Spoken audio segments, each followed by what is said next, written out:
magluto ako ng adobong pusit, yung bawang, sibuyas, kamatis. And then pagka nag-adobong pusit ako, nilalagyan ko siya ng pork, and then yan ang ating pusit. So ngayon yung baboy, papakuluan ko muna siya sa tubig. Tubig. Yan lang, umika naman ako. So yan, pakuluin ko siya dyan, papatuyuin ko siya sa tubig na inilagay ko. Pakuluin ko lang dyan. Yan, lagyan siya ng paminta. And ng konting salt. Konti lang. Yan. Hayaan ko siya dyan hanggang matuyo. Hanggang maano siya. Matuyo yung tubig. Then ipiprito ko siya. Natuyo na. So yan, natuyo na siya. Piniprito ko na. And then, igigisa ko na yung bawang. Igigisa ko na siya sa bawang. Lagay ko yung garlic. Ano ko sa ulita dyan. Igisa ko muna.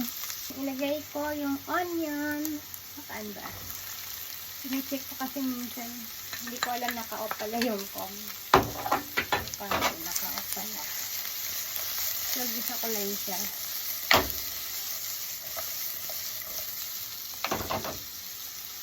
And then, lagay ko yung tomato. Pagkagisa ko ng bawang at sibuyas. Lagay natin yung tomato.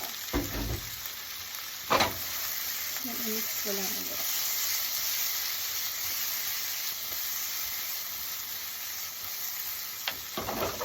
Taktakan natin ang paminta.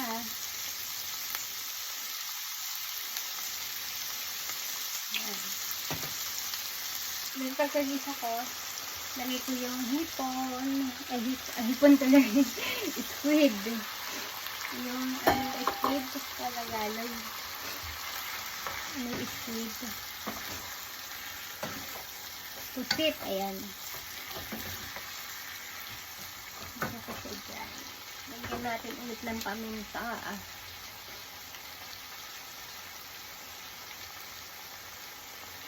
Gisa ko lang siya. Lagyan natin ng bitchin. Lagyan natin sa bitchin.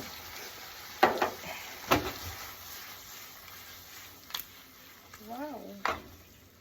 Lanayaan ko lang muna siya dyan. Nagisa. Nagisa siya. So yan, nagtutubig na siya. Lagyan ko na siya ng dahon ng laurel. Para lagyan natin ng laurel. And lalagyan ko na siya ng toyo. Hindi mawawala, syempre, adobo, kaya may toyo. Yan. Yan. Tansya-tansya lang kung gano'ng kadami yung lulutuin.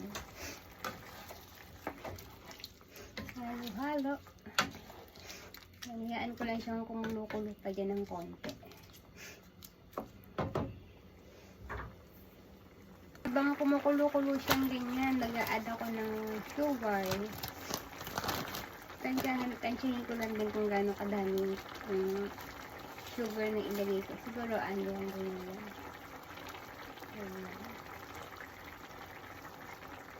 1 tablespoon ng sugar.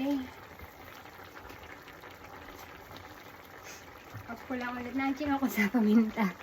Off ko lang ulit. So, yan na siya. Hindi na ako dyan naglagay ng tubig kasi yung puset ng tubig siya. So, mag-a-add lang ako dyan ng vinegar. Ihuli natin yung vinegar, yung ating suka.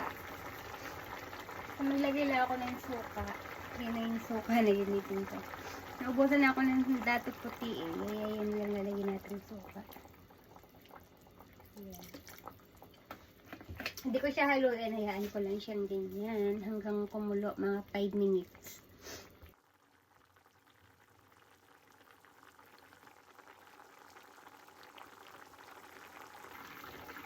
So, ayan na ang ating adobong pusit. Nag-add lang ako ng sili para may anghang siya. Nilagyan ko siya ng red, ng pulang sili. Para masarap lang siya.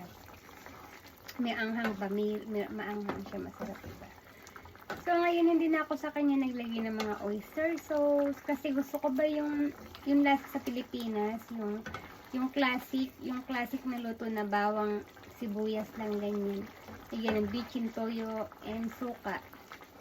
Namimiss ko yung ganong lasa sa Pilipinas. Kaya hindi na ako nag-add ng oyster sauce. Kasi nung araw, di ba, hindi naman naglalagay ng ganun sa adobo. Date lang yun yung mga may lalagay ng oyster sauce, mga kung ano-ano.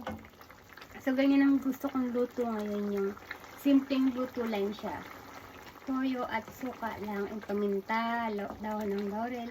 Yun lang, nagtagdig ako ng sili kasi mahilig ako sa maanghang.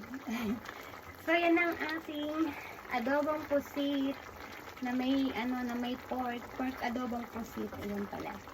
Pork adobong pusit. Kain na tayo, mga ka-Iris Kitchen.